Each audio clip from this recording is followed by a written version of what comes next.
October 6th, leg day. Very excited about this workout. Made a video because a couple of these videos this month are going to just be simply how they tie into the monthly emphasis, because I love this monthly emphasis. It's something we harp on all the time, even when it's not the monthly emphasis.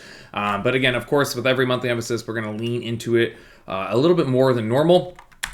So here's the 75% of the workout, and I'm just going to go over a couple pieces of it. So, the 1 minute timer recoveries are probably the biggest piece of this. The 1 minute timer recoveries are short. They're shorter than I would normally give. This whole workout is condensed, to say the least. And this is going to be not just like very heavy in terms of the transitional side, but the capacity side of this is very, very elevated. I'd be hard pressed to say that we've had a workout that's more capacity related than this. Just to go through how it's going to flow, you got the 4 minute bike ride. Clock's going to be set to 4 minutes. Females 40 calories, males 50 calories. Your goal is to get as many of those as possible. If you finish it, great. You get the rest for the rest of that 4 minutes, whatever that time is. Otherwise, it's something, I don't want to write track on it, but a number that's worth knowing, like how long does it take you to do 40 or 50 calories, female, males? How close did you get in the 4 minutes? Again, for your guys' knowledge, if you don't already know, 55 RPMs is 10 calories a minute. 60 RPMs is 12 calories a minute. 65 RPMs is 15 calories a minute. So you can get an idea of how far you'll kind of get based off of how well you know yourself. But, that's just the beginning of it. It's the tip of the iceberg. Obviously the goal is to get as far into that as possible, but then you've only got a 1 minute rest and transition after that to get into this 8 minute EMOM, which I purposely wanted to make something kind of compound. What I mean by that is a movement that isn't necessarily perfectly flowing, and a reset deadlift and a step over is perfect for this. So we're going to change planes of motion here. At least I would imagine you will, unless you just stay, in the sagittal plane the whole time, and moving side to side.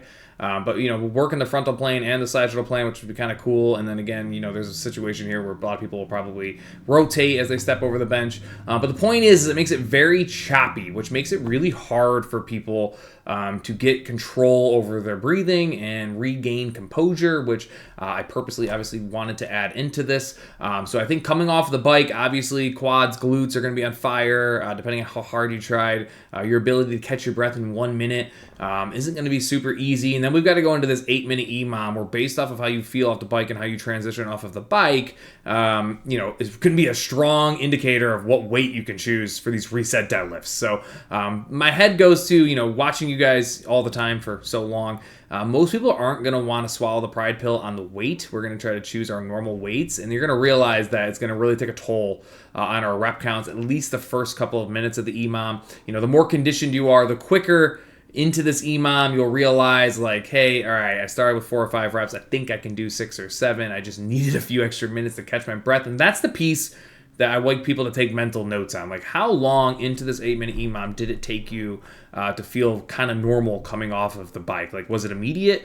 Did you need 2 or 3 minutes? And then all of a sudden you realize you can move a little bit quicker. Maybe it's not going to take you a full 40 seconds to do your rep count. Maybe you can do it in 32 and gain a little bit more rest in the EMOM.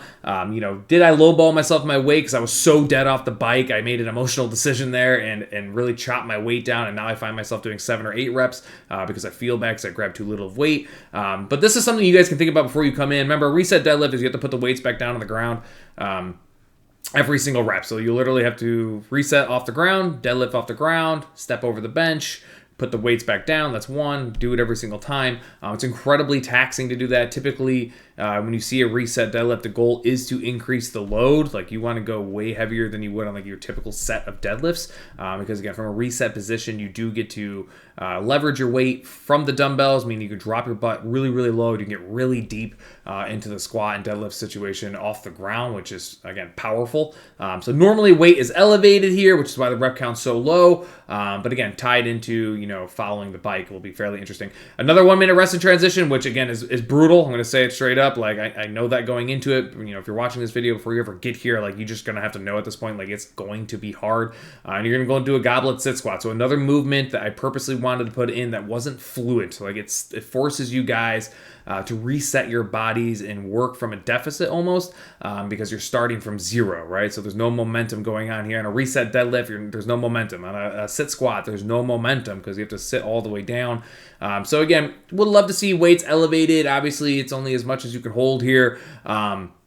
But the reset's going to play a real toll, or I'm sorry, the sit squat, which is like a reset, is going to play a massive toll in terms of just how taxing it is getting up and off that bench with no momentum. So I'm pretty excited to see the transition and do the transition into that. And then of course we have to tie the bow with another bike ride. I gave you 1 extra minute. You'll actually have a little bit of extra time there, maybe. Right, if you finish the 8th round of the EMOM, with 30 seconds to go, you'll transition right over to the bike, and you'll have like 4 minutes and 30 seconds. Obviously, transition time's got to be accounted for, and you're trying to just match what you did the first time around, which sounds ridiculous, but like it's the epitome of the monthly emphasis and capacity work. So I'm really excited about that.